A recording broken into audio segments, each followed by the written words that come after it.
الحمد لله الحمد لله نحمده ونستعينه ونستغفره ونؤمن به ونتوكل عليه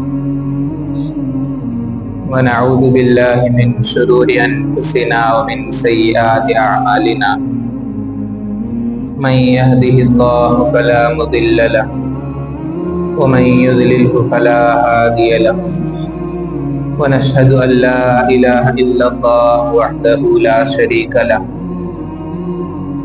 ونشهد أن سيدنا وسندنا ومولانا محمدا عبده ورسوله أما بعد فقد قال الله تبارك وتعالى في القرآن المجيد والفرقان الحميد أعوذ بالله من الشيطان الرجيم بسم الله الرحمن الرحيم محمد رسول الله والذين معه أشداء على الكفار رحماء بينهم تراهم ركعا سجدا يبتغون فضلا من الله ورضوانا صدق اللہ العظیم۔ عزیز ساتھیو، اللہ رب العزت کا بڑا احسان ہوا کہ اللہ تعالیٰ نے ہمیں جمعہ کا یہ دن عطا کیا۔ جیسا کہ آپ حضرات جانتے ہیں کہ پچھلے چند جمعوں سے تاریخ اسلام اور سیرت عمر بن خطاب رضی اللہ عنہ کے بارے میں بات چل رہی تھی، تو سیرت عمر بن خطاب رضی اللہ عنہ میں حضرت خالد بن ولید رضی اللہ عنہ کے کمانڈری میں، ان کے امیری میں، ان کے ماتحت میں دمشق کو فتح کیا گیا تھا۔ جب دمشق، جس کو آج دماسکس کہتے ہیں، جب وہ فتح ہو گیا تو اس کے بعد خالد بن ولید رضی اللہ عنہ کو عمر رضی اللہ عنہ نے معزول کر دیا، یعنی ان کو جنرل کے سیٹ سے نکال دیا۔ تو لوگوں کے درمیان الٹی سیدھی افواہیں پھیل رہی تھی، تو حضرت عمر رضی اللہ عنہ نے اس کو دور کیا، اور ساتھ ہی ساتھ حضرت خالد بن ولید رضی اللہ عنہ کی ایک بہن تھی، ان بیوہ تھی، تو ان سے حضرت عمر رضی اللہ عنہ نے بھی نکاح کر دیا، اور لوگوں کو یہ پیغام دیا کہ خالد بن ولید رضی اللہ عنہ کو کوئی پرسنل ریزن کی وجہ سے، کوئی چلن کی وجہ سے یا پرانی لڑائیوں کی وجہ سے ان کو معزول نہیں کیا گیا۔ تو ان کو معزول کرنے کی وجہ یہ تھی کہ صحابہ کے درمیان، لوگوں کے درمیان یہ بات عام ہو چکی تھی کہ جس جنگ میں خالد بن ولید رضی اللہ عنہ ہوں گے وہ ضرور کامیاب ہوگی، خالد بن ولید نہیں ہے تو جنگ ہار جائیں گے۔ اس طرح کے لوگوں کے خیالات بڑھنے لگے تھے، تو اس وجہ سے حضرت خالد بن ولید کو معزول کر دیا گیا تھا۔ تو یہ وجہ تھی، اور لوگ اللہ کے بجائے خالد بن ولید پر بھروسہ کرنے لگے، خالد بن ولید ہے تو جنگ جیت جائیں گے، نہیں تو ہار جائیں گے۔ اس طرح لوگوں کا عقیدہ بن رہا تھا۔ اس سے روکنے کے لیے حضرت عمر رضی اللہ عنہ نے پورا سسٹم کو ہی بدل دیا تھا، کہ پولیسوں کا بھی اضافہ کر دیا، سسٹم کو ہی پورے کا پورا سسٹم کو جو حضرت ابو بکر رضی اللہ عنہ کے زمانے میں تھا اس سسٹم کو ہی بدل دیا تھا۔ لیکن اب عمر رضی اللہ عنہ کو ایک بڑا چیلنج سامنے تھا کہ کسی بھی طرح ایک جنگ کو جیتنی چاہیے، کہ حضرت خالد بن ولید کو معزول کر دیا تو اس وقت ایک جنگ گئی تھی ابو عبیدہ کے ساتھ، ابو عبیدہ رحمہ اللہ کے ساتھ، وہ جنگ ہار گئی تھی، تو لوگوں کا عقیدہ بڑھ رہا تھا۔ تو اس کے بعد عمر رضی اللہ عنہ نے لوگوں کو سنبھال لیا، لیکن اب بات یہ تھی، عمر رضی اللہ عنہ کو چیلنج یہ تھا کہ کسی بھی طرح ابو خالد بن ولید کے بغیر جنگ جیت کر دکھانی ہے لوگوں کو، ورنہ کیا ہوگا، لوگوں کے درمیان وہی خیال بیٹھ جائے گا کہ خالد بن ولید ہے تو جیتیں گے، نہیں تو ہار جائیں گے، کون کیا تو بھی بول لو، ہوتا نہیں، فائدہ ہوتا نہیں، بول کر اس طرح لوگوں کا عقیدہ بن سکتا تھا۔ تو حضرت عمر رضی اللہ عنہ نے کیا کیا کہ اس لیے کیا ابو بکر رضی اللہ عنہ کے زمانے میں، یعنی جب حضرت ابو بکر رضی اللہ عنہ خلیفہ بنے تو اس وقت بہت ساری مکہ کے اندر بغاوت شروع ہو گئی تھی، تو ان تمام کو حضرت خالد بن ولید نے ختم کر دیا تھا، کنٹرول کر لیا تھا، اور جتنے بھی لوگ باغی بنے تھے ان تمام کو قید کر کے لے کر آئے تھے۔ تو حضرت عمر رضی اللہ عنہ نے کیا کیا، ان تمام لوگوں کو آزاد کر دیا، فری دے دیا، اور ان تمام کو معاف کر دیا۔ تو حضرت عمر رضی اللہ عنہ کی یہ رحم دلی دیکھ کر جتنے بھی لوگ باغی ہو گئے تھے وہ تمام کے تمام کیا ہوئے؟ اسلام کے اندر داخل ہو گئے۔ جب وہ اسلام کے اندر داخل ہوئے اور ساتھ ہی ساتھ مسلمان ہی نہیں بلکہ اسلام کے فوج میں بھی شامل ہو گئے تھے۔ ایک بات تو یہ ہوئی۔ دوسری بات یہ ہوئی کہ اس کے اندر طلحہ جو ہمارے نبی کے بعد نبی ہونے کا دعویٰ کرنے لگا تھا، تو حضرت خالد بن ولید کے مقابلے میں آ کر ہار کر بھاگ گیا تھا، بعد میں وہ انسان بھی آ کر مسلمان ہوا اور حضرت عمر رضی اللہ عنہ نے اس کو بھی معاف کر دیا تھا۔ تو اس کے بعد وہ آدمی بھی آ کر جنگ کے اندر شامل ہو گیا تھا، فوج کے اندر شامل ہو گیا۔ اس کے بعد مسلمانوں کے حکومت دور دور تک جو حضرت ابو بکر کے زمانے میں پھیلی تھی، وہاں کے جو کرسچین لوگ تھے وہ بھی مسلمانوں کے عدالت، مسلمانوں کا انصاف، مسلمانوں کا اور اسلام کے حقانیت کو دیکھ کر وہ لوگ بھی کرسچین بھی آ کر اسلام کے فوج کے اندر شامل ہونے لگ گئے تھے۔ اس طرح حضرت عمر رضی اللہ عنہ نے ایک بڑی فوج تیار کر کے ان تمام کو مسنہ رضی اللہ عنہ کے کمانڈری میں یہ فوج کو دے کر پرشین بادشاہ کی طرف بھیجا تھا۔ پرشین میں بھیجا اور وہ لوگ وہاں پر فتح بھی حاصل کر لیے تھے۔ تو یہاں پر کچھ مسلمانوں کو ہمت ہوئی کہ خالد بن ولید کے بغیر بھی جیتی جا سکتی ہے۔ اس کے بعد ادھر رومن کے اندر بھی حضرت ابو عبیدہ رضی اللہ عنہ کے لیڈرشپ میں یہاں پر بھی مسلمان کامیابی حاصل ہوئے تھے۔ تو اس طرح دو طرف، ایک طرف پرشین میں بھی مسنہ کے لیڈرشپ میں مسلمانوں نے کامیابی حاصل کی، ادھر رومن کے اندر بھی ابو عبیدہ بن جراح رضی اللہ عنہ کے لیڈرشپ نے مسلمانوں کو کامیابی حاصل کی۔ اس طرح دونوں طرف کامیابی حاصل ہو گئی تھی۔ تو اس طرح لوگوں کا عقیدہ بھی ختم ہونے لگا کہ ہاں خالد بن ولید رضی اللہ عنہ کے بغیر بھی جنگ جیتی جا سکتی تھی۔ تو اس لیے مسلمان اب فوج کے اندر شامل تھے اور مسلمانوں کا ہمت بھی بڑھنے لگ گیا تھا۔ اس کے بعد مسلمان جب دمشق کو فتح کر لیا، ڈماسکس کو فتح کر لیا، تو اب آگے بڑھ رہے تھے۔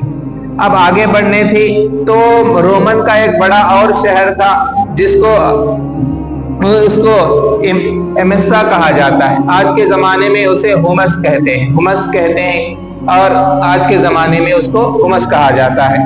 تو اس کی طرف آگے بڑھ رہے تھے تو وہاں کا حال یہ تھا کہ وہ ہومس کا قلعہ جو تھا اس کی دیواریں بہت بڑی بڑی تھی اور اس کے قلعے کے گول نہر بھی کھود کر رکھی ہوئی تھی، یعنی کوئی بھی انسان اس کو فتح نہ کر سکے۔ تو اس طرح وہ لوگوں نے قلعہ کو پوری مضبوطی کے ساتھ تیار رکھے تھے۔ اور بڑا مصیبت یہ بھی آئی تھی کہ جب مسلمان اس کو فتح کرنے کے لیے گئے تو وہ دسمبر کا مہینہ تھا، وہاں پر فل برف برستی تھی، یعنی فل آئس گرتا تھا ٹھنڈ کے موسم کے اندر، دسمبر کا مہینہ تھا۔ تو وہ لوگ جو رومن کے لوگ تھے وہ سوچنے لگے کہ یہ تو ٹھنڈ کو برداشت نہیں کریں گے، وہ واپس چلے جائیں گے، یہ لوگ سوچ رہے تھے۔ تو اس طرح حضرت ابو عبیدہ بن جراح رضی اللہ عنہ نے اس قلعے کا چاروں طرف سے محاصرہ کر لیا، چاروں طرف سے گھیر رکھا تھا۔ اس کے بعد دیکھا تھوڑے چند دن گزرے تو مسلمانوں نے ایک پلان بنائی تھی۔ پلان کیا تھا کہ مسلمان کہنے لگے کہ چلو بھائی ہم تن کو برداشت نہیں کرتے، لہٰذا واپس پیچھے چلے جائیں گے۔ اس طرح کیونکہ وہ لوگ عرب کے لوگ تھے، ریگستان کے، وہاں کی گرمی برداشت کرنے والے تھے، لیکن ٹھنڈ ان لوگوں کو، آئس ان لوگوں کو نیا تھا، اس کو برداشت نہیں کر سکتے تھے۔ اس طرح ان کی حالت تھی تو وہ برداشت نہیں کر سکے، تو پیچھے آ رہے تھے۔ تو قلعہ رومن لوگوں نے دیکھا کہ مسلمان ہار جا کر پیچھے ہو رہے ہیں، تو رومن کا بادشاہ جو جنرل تھا اس نے کیا کیا، رومن کا جنرل کہ اپنے فوج کو باہر گیٹ کھول کے قلعے سے باہر بھیج دیا کہ چلو ان کے پیچھے مارو اور ان کو پیچھے پڑ کے مار دو تاکہ وہ اور جلدی یہاں سے نکل جائیں۔ تو یہ لوگ، ان لوگوں نے یہ سوچ کر قلعہ کے دروازے کھول کر باہر آئے اور مسلمانوں کے پیچھے آ رہے تھے۔ ادھر سے ابو عبیدہ بن جراح رضی اللہ عنہ دوسری طرف سے آ کر ان تمام لوگوں کو ختم کر دیا، جتنے بھی فوج قلعے سے باہر آئے تھے ان تمام کو ختم کر دیا۔ یہ دیکھتے ہی جو جنرل تھا رومن کا، وہ سمجھ گیا کہ اب تو ہم ہار گئے ہیں، لہٰذا اس نے ہمس کو ان لوگوں کے حوالے کر دیا اور ہومس بھی اس طرح مسلمانوں کے قبضے میں آ گیا تھا۔ اس طرح مسلمانوں نے اس کو بھی فتح کر لیا۔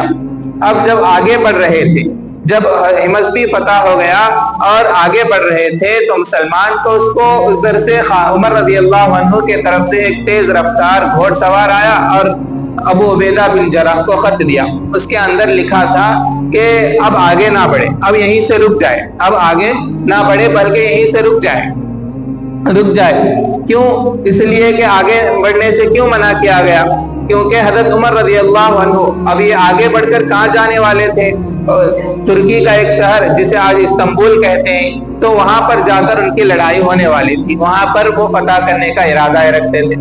اتنے میں حضرت عمر رضی اللہ عنہ نے خط بھیج کر ان لوگوں کو روک دیا تھا, اور ان لوگوں کو روکنے کے بعد ان کو حکم دیا تھا کہ اب آگے نہ بڑھے. ان کے عمر رضی اللہ عنہ کا مقصد تھا کہ اسلام دور دور تک پھیلنا ہے, اسلامی حکومت بننا نہیں ہے, لوگوں کو مسلمان بنانا ہے, لوگوں کو اسلام کے اندر داخل کرنا ہے, اسلامی مملکت بنانا نہیں ہے. اسلامی حکومت قائم کرنا ہو تو مسلمان ماننے والے ہونی چاہیے, فرما بردار ہونی چاہیے, کیونکہ حضرت عمر رضی اللہ عنہ کی پرورش اللہ کے نبی صلی اللہ علیہ وسلم نے کی تھی. اس سے پہلے بھی حضرت اللہ کے نبی صلی اللہ علیہ وسلم کو جب ان لوگوں نے کفار مکہ نے آ کر آفر کیا تھا کہ اللہ کے نبی آپ ایک کام کرے کہ ہم آپ کے خدا کی عبادت کر لیتے ہیں اور آپ کو بادشاہ بنا لیتے ہیں, لیکن کیا کرو تم بھی ہمارے خدا کی عبادت کر لیا کرو اور ہمارے معبودوں کو مان لیا کرو. اس طرح ان لوگوں نے آفر دیا تھا, لیکن اللہ کے نبی صلی اللہ علیہ وسلم نے اس کو چھوڑ دیا تھا. کیوں چھوڑ دیا؟ اسی وجہ سے کہ ہمیں اسلامی حکومت نہیں, اسلامی حکومت مملکت نہیں, بلکہ مسلمان ہونا ضروری ہے, اسلام کے اندر لوگوں کا ہونا ضروری ہے, بات ماننے والے ہونا ضروری ہے. اس وجہ سے اللہ کے نبی صلی اللہ علیہ وسلم نے بھی اس کو روک دیا, اس کو انکار کر دیا تھا. اسی طرح عمر رضی اللہ عنہ نے بھی یہی کیا ہے کہ اسلام کو دور دور تک پھیلانے کے بجائے, اگر دیکھا جائے ابو بکر صدیق رضی اللہ عنہ کے زمانے میں مکہ مدینہ سے لے کر دمشق تک فتح ہو گیا تھا, لیکن حضرت عمر رضی اللہ عنہ کے زمانے میں صرف 2 سال میں صرف حمص ایک ہی فتح ہوا تھا, وہی ایک قلعہ مسلمانوں کے حق میں آیا تھا.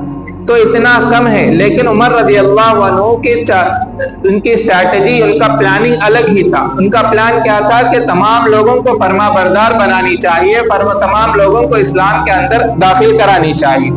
اس لیے حضرت عمر رضی اللہ عنہ نے ایک اور خط بھیجا تھا, اس کے اندر ابو عبیدہ بن جراح رضی اللہ عنہ کو اب تمام شام کا گورنر بنا دیا تھا, تمام سیریا کا, وہاں پر ابو عبیدہ بن جراح کو گورنر بنا دیا تھا. اس کے بعد دوسرے دمشق کے اندر حضرت خالد بن ولید رضی اللہ عنہ کو گورنر بنا دیا. اردن کے اندر عمر بن عاص رضی اللہ عنہ کو گورنر. اس طرح ایک ایک شہر میں ایک ایک صحابی کو گورنر انہوں نے بنا دیا تھا. گورنر بنانے کے بعد ان کا دوسرا کام یہ تھا کہ وہاں پر اسلامی عدالت قائم کیا جائے, کورٹ قائم کیا ہے, اسلامی حکومت کو قائم کرنا ہے. پولیسوں کو انہوں نے بڑھا دیا تھا, پولیسوں کا سسٹم حضرت عمر رضی اللہ عنہ نے لے کر آئے تھے, اور زکوٰۃ وصول کرنا اور جزیہ وصول کرنے کا سسٹم وہ لے کر آئے تھے. اور وہاں کے جو بڑے بڑے لوگ تھے, جن کو وہ لوگ مانتے تھے کہ یہ بڑے لوگ ہیں, ان کی عزت کیا کرتے تھے, ایسے لوگوں کو بھی ان لوگوں نے عام انسان کو جس طرح سزا دی جاتی ہے اس طرح ان لوگوں کو بھی سزا دی گئی تھی. اس طرح حضرت عمر رضی اللہ عنہ نے پورا سسٹم کو بدل رہے تھے. اس کے بعد یہ جتنا بھی یہ سسٹم ہو رہا تھا قریب 1 سال کا وقت لگ گیا تھا, اتنا 1 سال کا وقت لگ گیا تھا. ادھر کیا ہے, رومن والے لوگ کیا کر رہے تھے, رومن کا بادشاہ کیا کر رہا تھا, ان لوگوں کو ایک وقت مل گیا, اس کے اندر ان لوگوں نے اپنی فوج کو اکٹھی کرنی شروع کر دی تھی, ایک فوج کو اکٹھا کر رہے تھے. اور یہ رومن کے لوگ بھی دیکھ رہے تھے کہ مسلمان کیا کر رہے ہیں. جو مسلمان کیا کرتے ہیں کہ پچھلے حکومت سے یہ لوگ اچھے دکھائی دے رہے ہیں, ان کے اخلاق اچھے دکھائی رہے ہیں. پچھلی حکومت جو تھی ظلم کیا کرتی تھی, لیکن یہ مسلمان ظلم نہیں کر رہے ہیں. پچھلے لوگ ٹیکس لیتے تھے لیکن کچھ کام نہیں کرتے تھے, لیکن یہ مسلمان کام کر رہے ہیں, یہ کورٹ قائم کر رہے ہیں. اس طرح تمام چیزوں کو حضرت عمر رضی اللہ عنہ نے سسٹم کو بدل کر پورا صحیح کر رہے تھے. اس کا 1 سال کا وقت لگ گیا تھا. اور اس کے اندر مسلمانوں کیا ایک بھی جنگ آگے نہیں بڑھی تھی اور ایک بھی جنگ نہیں ہوئی تھی. تو ادھر رومن کے بادشاہ کو بھی وقت مل گیا تو اس نے اپنی فوج کو اکٹھا کرنا شروع کیا اور لوگوں کو جمع کرنا شروع کیا. اور اس کے بعد سب سے بڑا کام رومن کا یہ کیا کہ رومن نے اپنے حکومت کے اندر اب تک کبھی نہیں ہوا تھا، 1000 سال کے اندر کبھی رومن نے پرشین بادشاہ کے سامنے نہیں آیا تھا، لیکن اس نے پرشین بادشاہ سے ہاتھ ملا لیا تھا. اور یہی ہاتھ نہیں ملایا بلکہ دوستی کا ہاتھ ہی نہیں ملایا بلکہ اپنی پوتری کو دے کر پرشین بادشاہ سے شادی بھی کر دی، اب رشتہ داری بھی ملا لیا ہے. جیسے آج کے زمانے میں جیسے انڈیا پاکستان نہیں مل سکتے تو اسی طرح اس زمانے کے اندر پرشین اور رومن نہیں مل سکتے تھے. جیسے آج کے زمانے میں اسرائیل اور فلسطین نہیں مل سکتے تو اس زمانے کے اندر یہ پرشین اور رومن ایسا ہی سمجھا جاتا تھا، یہ کبھی بھی ملنے والے نہیں بلکہ آپس میں کبھی لڑنے والے تھے، اس طرح وہ لوگ سمجھتے تھے. لیکن رومن کا بادشاہ نے پرشین کے بادشاہ سے دوستی کا ہاتھ بھی بڑھایا اور ساتھ ہی ساتھ یہ بھی کیا کہ اپنے پوتری کو دے کر اب اس کی شادی بھی کر دی تھی. ایک تو یہ ہوا. اور اب بادشاہ کا حال یہ تھا کہ رومن بادشاہ کمزور پڑ چکا تھا، اس لیے اس کو فوج کی ضرورت تھی تو پرشین سے ہاتھ ملا لیا. ایک کام یہ کیا. دوسرا اپنے فوج کو اکٹھا جمع کیا اور اپنے فوج کو اپنے جنرل جتنے بھی تھے ان سے میٹنگ کیا اور ان سے پوچھا کہ ہم ہار جانے کی وجہ کیا ہے. ہم دیکھیں تو 1000 ہوتے ہیں، وہ دیکھیں مسلمان دیکھیں تو 100 میں ہوتے ہیں، لیکن ہم ہار کیوں جاتے ہیں. تو ان لوگوں نے وہاں کے جنرل نے بتایا کہ اس کی ایک وجہ یہ ہے کہ مسلمانوں کا آرمر کم ہوتا ہے، یعنی مسلمان جو جنگی سامان ہوتے ہیں ان کا تیر تلوار ڈھال اتنا ہی ہوتا ہے، لیکن رومن کے کیا ہے اوپر سے لے کر نیچے تک سٹیل پہنا ہوا ہوتا ہے اور وہ لوگ سپیڈ بھاگ سکتے ہیں. ہم لوگ یہ آلات پین لے کر بھاگ نہیں سکتے، ہم جیسے چاہے ویسے استعمال نہیں کرتے. ایک بات تو یہ ہوئی. دوسری بات یہ ہوئی کہ وہ لوگ گروپ میں ڈیویٹ ہو کر الگ الگ ہو کر استعمال کرتے ہیں، اس طرح وہ جنگ لڑتے ہیں، گروپ میں ڈیویٹ ہو کر لڑتے ہیں، لیکن ہم لوگ اکٹھے لڑنے کے عادی ہیں، اس وجہ سے یہ حال ہمارا ہو رہا ہے. تو اس کے بعد اس نے کیا کیا، رومن نے اپنے تمام فوج کو حکم دے دیا کہ اب سے جو رومن نے بھی اپنے جتنے بھی لوگ ہو سکتے تھے تمام لوگوں کو لے کر انطاکیہ جو ترکی کا ایک شہر ہے وہاں پر لوگوں کو جمع کرنے کی کوشش کی تھی. وہاں پر لوگوں کو جمع کر رہا تھا اور اتنے لوگ، ہر ایک آدمی جو بھی تلوار پکڑ سکتا تھا اس کو مانے نہ مانے زبردستی ہے تو بھی اسے لے کر آ کر وہاں پر جمع کرنی چاہیے. تمام لوگوں کو وہاں پر انطاکیہ میں جمع کر رہا تھا رومن کا بادشاہ. ادھر پرشین کا بادشاہ بھی اپنی فوج کو جمع کر رہا تھا. اتنے لوگ قریب 2 لاکھ کے قریب ان لوگوں وہاں پر لوگ جمع ہو گئے تھے. اور تو بادشاہ نے تمام لوگوں کو جمع، ادھر 2 لاکھ کی فوج جمع ہو رہی تھی. ادھر مسلمانوں کو حضرت ابو عبیدہ بن جراح رضی اللہ عنہ کو معلوم ہو رہا تھا کہ رومن کے اندر کیا کیا مشورے ہو رہے ہیں، کیا ہو رہا ہے، وہ لوگ فوج کتنی ہو رہی ہے، ان کی تعداد کتنی ہے. یہ تمام بات ان لوگوں کو معلوم ہو رہی تھی ابو عبیدہ بن جراح رضی اللہ عنہ کو. تو حضرت ابو عبیدہ رضی اللہ عنہ نے اپنے جنرلز کو بلایا، میٹنگ بلایا کہ اب ہمیں کیا کرنی چاہیے. تو اس وقت ان لوگوں نے مشورہ کیا کہ چلو بھائی اب کیا کریں. تو ان کے جنرل نے یعنی ابو عبیدہ بن جراح رضی اللہ عنہ کے جو جنرل تھے ان لوگوں نے مشورہ کیا کہ ہمیں حمص ان کو واپس کر دیں اور ہمیں پیچھے ہٹ جانی چاہیے. تو کیونکہ وہاں پر 2 لاکھ کا فوج ہے، یہاں پر مسلمان دیکھیں تو 15,000 20,000 کے اندر موجود ہے، تو اس لیے پیچھے ہٹ جانی چاہیے. تو وہ حمص کو چھوڑ کر جو ابھی کامیابی حاصل ہوئی تھی، جو ابھی فتح ہوئے تھے، تو اس کو چھوڑ کر مسلمان پیچھے ہٹ گئے تھے. پیچھے ہٹ جانے کے بعد ادھر سے انطاکیہ کے اندر 2 لاکھ کی فوج تھی تو وہ آگے بڑھ رہی تھی. تو ادھر سے حضرت خالد وہاں سے حمص سے واپس ہو کر دمشق کے اندر آئے اور حضرت خالد بن ولید رضی اللہ عنہ نے ان تمام لوگوں کو اکٹھا کیا، یعنی ابو عبیدہ بن جراح رضی اللہ عنہ اور ان کی جو بھی فوج تھی حضرت خالد بن ولید رضی اللہ عنہ کے پاس واپس ہو رہی تھی. تو حضرت خالد بن ولید نے ان تمام کا ویلکم کیا. یہاں پر ابو عبیدہ بن جراح رضی اللہ عنہ نے ایک کام یہ کیا کہ ان لوگوں سے یعنی حمص والوں سے جتنا بھی جزیہ لیا تھا، ٹیکس لیا تھا، ان لوگوں کو واپس کر رہے تھے. حضرت ابو عبیدہ نے اپنے جو اکاؤنٹنٹ تھا اسے حکم دیا کہ بھائی جس سے جو بھی جزیہ لیا ہے اس کو واپس کر دو، ہم نے ان کی حفاظت کے لیے جزیہ لیا تھا، اب ہم ہمیں حفاظت نہیں کر رہے ہیں تو ان کا جزیہ، ان کا ٹیکس ہے انہیں واپس کر دینی چاہیے۔ لہٰذا ابو عبیدہ بن جراح رضی اللہ عنہ نے ان کے تمام لوگوں کا ٹیکس واپس کر دیا۔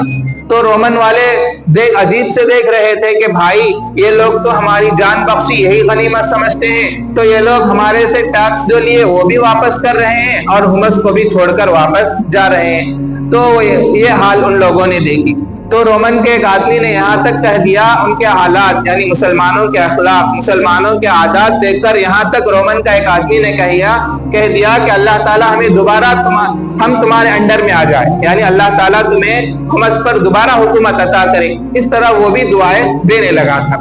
تو اس کے بعد حمص سے واپس دمشق آ گئے تھے، تو حضرت یہاں پر پھر مشورہ ہوا، جنرلوں کا، پورے لوگوں کا مشورہ ہوا، تو میٹنگ ہوئی۔ تو اس میٹنگ کے اندر ان لوگوں نے کیا کرنا ہے یہ سوچ رہے تھے۔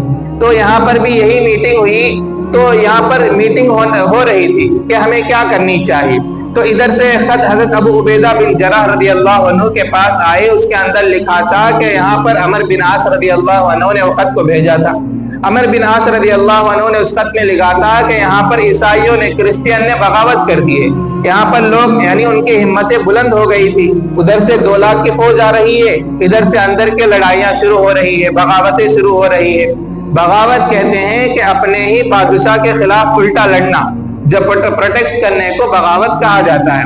تو ادھر کرسچین لوگ اپنے ہی بادشاہ یعنی عمر بن عاص رضی اللہ عنہ کے خلاف وہ لڑ رہے تھے، اپوزٹ ہو گئے تھے۔ کیوں ہو گئے تھے؟ اور ادھر سے حمص خالی کر کے آئے تو ان کے ہمتیں اور بھی بڑھ گئی تھی، اور بھی زیادہ الگ الگ جگہ سے خطیں آنی شروع ہو گئی کہ فلانے جگہ بغاوت ہو گئی، فلانے جگہ عیسائیوں نے اس طرح کر دیا، فلانے جگہ کرسچین نے یہ کر دیا، اس طرح خط آنے شروع ہو گئے تھے۔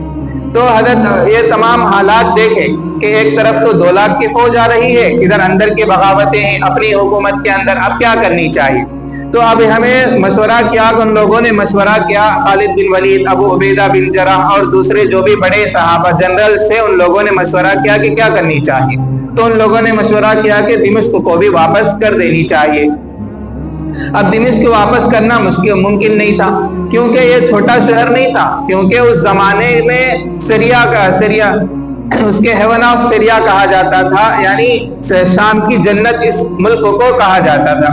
اتنے بڑے شہر کو آسانی سے واپس کرنا اچھی بات نہیں تھی، تو یہ کرنا بھی ہو تو یہ ان لوگوں کے، ان جنرلز کے ہاتھ میں نہیں تھا، بلکہ حضرت عمر رضی اللہ عنہ کا آرڈر ہونا تھا۔ تو حضرت عمر رضی اللہ عنہ کے پاس خط لکھ کر بھیجا۔ تو حضرت عمر رضی اللہ عنہ نے تمام صحابہ سے، وہاں پر جو بھی ان کے گورنر وغیرہ تھے، ان لوگوں سے مشورہ کیا۔ اس میں حضرت عثمان رضی اللہ عنہ، حضرت علی رضی اللہ عنہ، زبیر بن عوام رضی اللہ عنہ، طلحہ رضی اللہ عنہ، اس طرح بڑے بڑے صحابہ اس کے اندر موجود تھے۔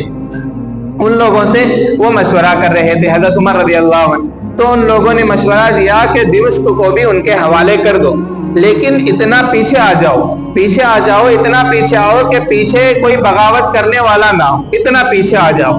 اتنا پیچھے آنے کے لیے ان لوگ تیار ہو گئے تھے۔ تو پیچھے آ رہے تھے، خالد بن ولید رضی اللہ عنہ بھی آ گئے، ابو عبیدہ بن جراح رضی اللہ عنہ بھی آ گئے، عمر بن عاص رضی اللہ عنہ، تمام لوگ مسلمان پیچھے ہو رہے تھے۔ آ کر یہاں پر یرموک کے میدان میں، یعنی یرموک ایک ندی کا نام ہے، اس کے کنارے پر ایک میدان میں تمام لوگ جمع ہو گئے تھے۔ اب یرموک کی لڑائی ہونے والی تھی۔ اب یرموک کی لڑائی کے لیے ادھر سے حضرت عمر رضی اللہ عنہ بھی اپنے یہاں پر خطبہ دے رہے تھے، ایک شاندار خطبہ دیا، کیونکہ وہاں پر 2 لاکھ کی فوج اور مسلمانوں کی دیکھے تو 20,000 کی فوج ہے، تو 2,20,000 مقابلہ نہیں ہو سکتا تھا۔ تو حضرت عمر رضی اللہ عنہ نے مدینے کے اندر خطبہ دیا اور لوگوں کو جنگ کے لیے ابھارنے تیار کر دی۔ تو اس کے اندر بدر کے 100 صحابہ بھی ریڈی ہو گئے تھے۔ بدر کے اندر جو 313 صحابہ ہیں، ان کے اس میں سے 100 صحابہ ریڈی ہو گئے تھے۔ یہاں تک کہ بڑے بڑے صحابہ میں سے عمار بن یاسر رضی اللہ عنہ، جو 70 سال کی عمر میں پہنچ چکے تھے، وہ بھی اپنی تلوار لے کر کھڑے ہو گئے تھے۔ ان لوگوں کو دیکھ کر ایک ٹیم مسلمانوں کی 1,000 کی فوج تیار ہو گئی۔ جب ان لوگوں کو بھی دیکھا تو 5,000 کی فوج، دوسری فوج جمع ہو گئی تھی۔ اس طرح 6-7 ہزار کی ایک فوج مسلمانوں کی جمع ہو گئی، جو ان کو مدد کے لیے، یعنی خالد بن ولید، ابو عبیدہ بن جراح رضی اللہ عنہ کی مدد کے لیے ادھر یرموک کی طرف جا رہی تھی۔ تو ادھر یرموک میں اب مسلمان تیار تھے کہ وہ لوگ آئیں گے تو اب لڑائی شروع ہو جائے گی۔ اب یرموک کا اسلامی حکومت کے اندر اور اسلامی تاریخ کے اندر سب سے بڑی لڑائی تھی، اور اسی جنگ کے اندر ایک لڑائی بھی ہوئی جو 60,000 سے مقابلہ ہوا تھا۔ یہ بہت بڑی جنگ ہے، اس کی تفصیل کے لیے انشاءاللہ آئندہ کے دن بات آئے گی۔ اللہ تعالیٰ کہنے سننے سے زیادہ عمل کرنے کی توفیق عطا فرمائے۔ وما علی الا البلاغ۔